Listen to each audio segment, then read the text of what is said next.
La succession de Paul Biya, un jeu de dupes.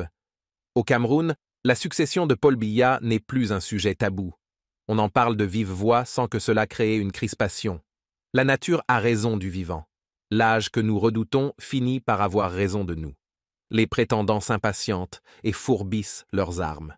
Le peuple souhaite l'avènement d'une femme ou d'un homme pour dynamiser un pays qui somnole face aux défis du siècle. Le vrai défi aujourd'hui est l'état d'esprit des acteurs de la politique. Ils n'ont pris aucune disposition pour succéder à Paul Biya. Le temps presse. Qui émergera de cette jungle où tous les coups sont permis? Les luttes intestines des membres du parti au pouvoir, le RDPC, laissent entrevoir une guerre, sans merci des dauphins au trône. Les noms circulent, mais aucun n'émerge. Qui oserait parler de consensus dans un environnement où Paul Biya, à l'inverse de son prédécesseur, Amadou Ahidjo, n'évoque jamais le nom de son dauphin? La politique a ses raisons, et les prévisions nous réservent des surprises. Celles-ci sont redoutables dans les autocraties où le moindre faux pas est fatal. Dans ce contexte, seule l'opposition est en mesure d'afficher ses prétendants. Ces derniers s'exposent à la vindicte populaire et deviennent des proies faciles à broyer.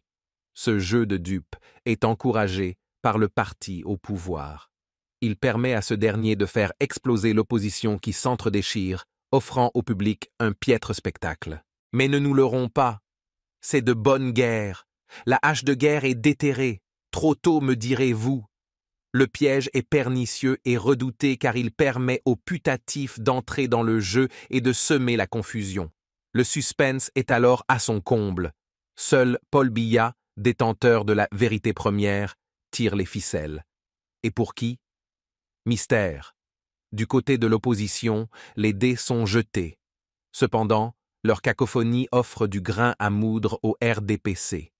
Ce dernier est aussi condamné au mutisme car son chef naturel, Paul Biya, est seul à maîtriser un calendrier que seule la mort peut démentir. Mais nous n'en sommes pas là. Une grande interrogation fait vaciller toute la galaxie. Et si Paul Biya n'était pas candidat à sa propre succession? Ce scénario est de plus en plus plausible. Qui saura tirer les marrons du feu? Dans ce panier à crabes, les alliances d'un jour se défont le lendemain. Il n'y a pas que l'opposition pour subir les déchirements. Le jeu politique est cruel et nous rappelle que rien n'est joué d'avance. Il faut donc ménager la chèvre et le chou car Paul Biya est toujours là, tel un sphinx, et seul le temps aura raison de lui. Le débat est lancé.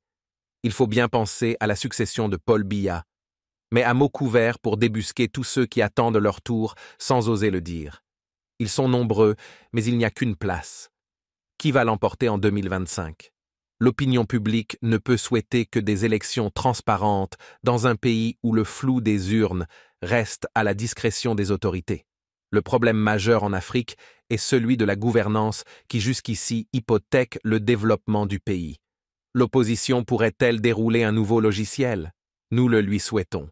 Symptôme de notre temps, tous les scénarios sont envisageables. Mais les Camerounais n'attendent pas un messie. Ils veulent une femme ou un homme pour une politique nouvelle qui prend en compte le mérite, la vaillance et l'effort.